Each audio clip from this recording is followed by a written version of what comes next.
Good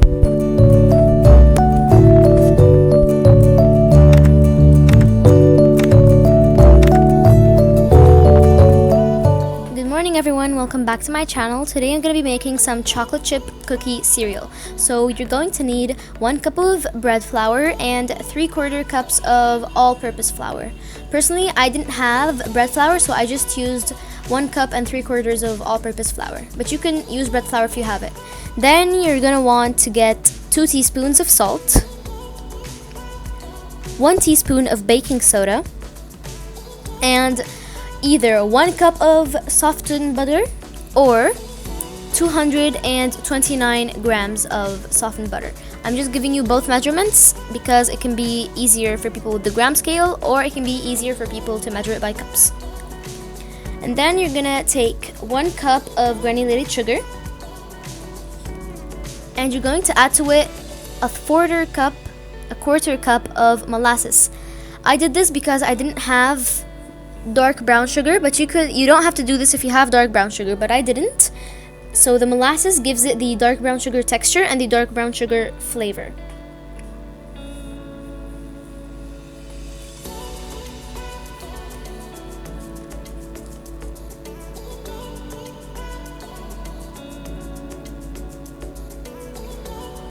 And now I got half a cup of regular white granulated sugar and 2 teaspoons of vanilla. I'm using vanilla powder, but you can use vanilla extract. Now I'm cutting up a bar of chocolate with a serrated knife.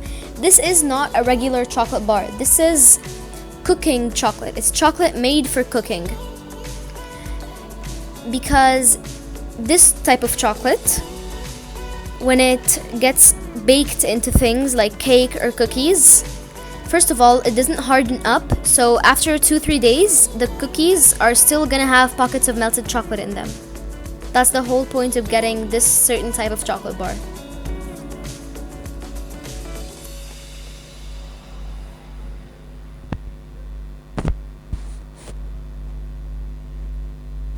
I'll also have the ingredients listed in the description box below, and I'm also gonna have the source of where I got the ingredients.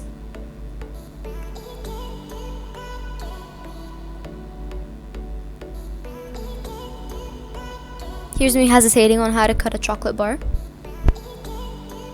And I'm cutting them in the shape of cubes because I want the cubes to be not too small and not too big.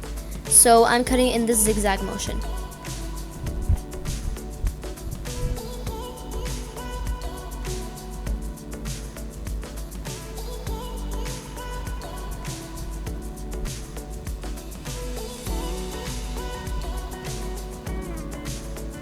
And when this chocolate melts, you taste the sugar in it more than when it's normal like this. Here's me eating a piece. It doesn't have a lot of sugar. But when it melts and it gets baked into the baked good itself, it has a ton of sugar in it. Now I'm sifting the bread flour and the all-purpose flour and the salt and the baking soda. Again, I used all-purpose flour instead of bread flour. All what bread flour does is it gives the cookie an extra chewiness. So if you like cookies to be extra chewy, you can invest in some bread flour. But I really don't mind, so I just used all-purpose flour because it didn't have bread flour.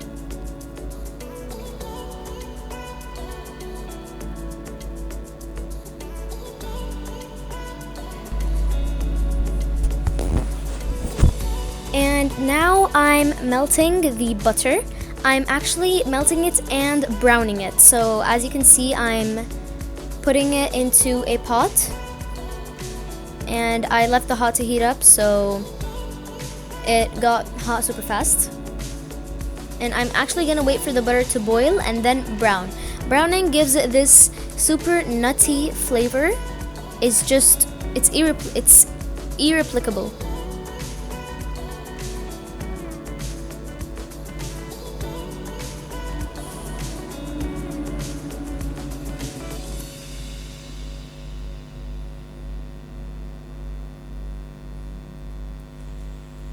And now, as you can see, the butter is melted and it started boiling.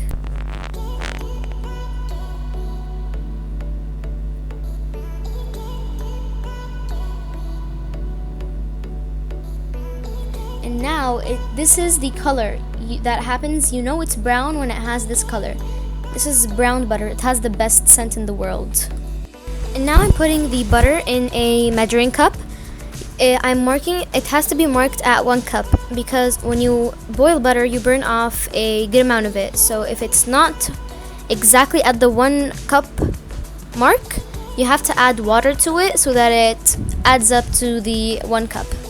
And then you're going to put it in the fridge or the freezer to cool down. And after that, I'm going to start making the dough. So I added the butter after it's cooled, of course, and then I added the brown sugar. It has the texture of kinetic sand. It's really weird, but this is how you know that you made it correctly. It has the texture of kinetic sand. That's dark brown sugar. Light brown sugar is not the exact same texture or color.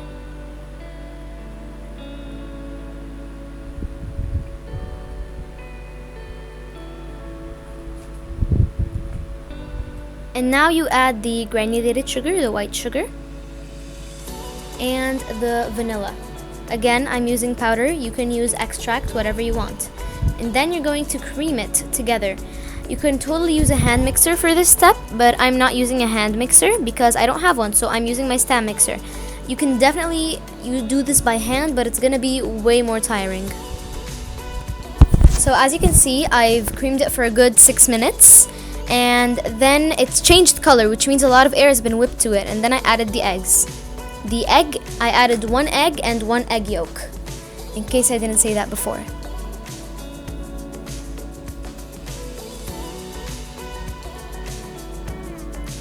Now I'm going to start to add the flour to it. The flour, salt, baking soda, and mixture.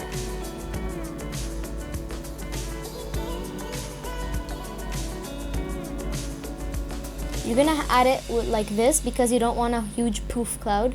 I don't have to do it really gently because I have this cover, but if you don't have the cover, you have to add it really super gently, or else it's gonna give you a giant, huge flour poof cloud. So you don't want that. Cleaning up the mess. I always make messes in the kitchen. That's my problem. I'm never clean around the kitchen. I'm like the world's messiest baker. Guinness World Records, come at me.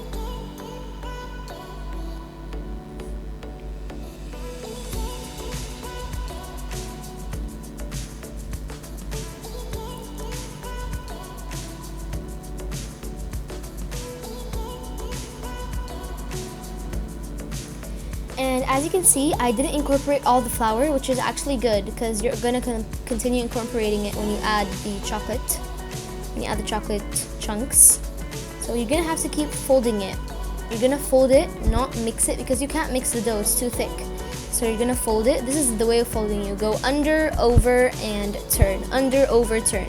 And after you're done mixing, it's supposed to not stick to the spatula, and it's supposed to look delicious like so. And now I just buttered pan. It's pretty normal. This is a non-stick pan, but I just buttered it just in case because I don't want anything to stick.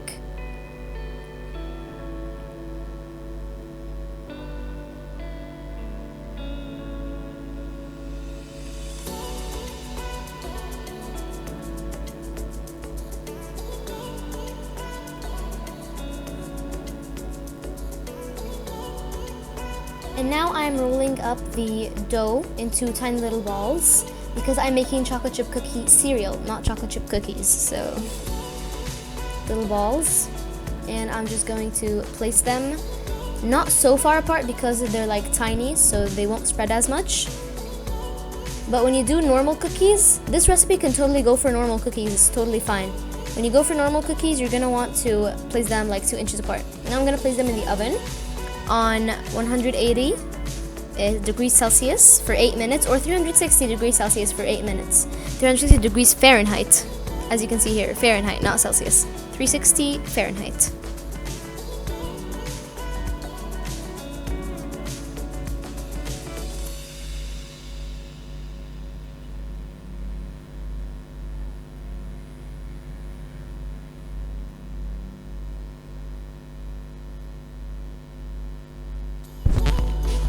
And here's the end result. I hope you like it.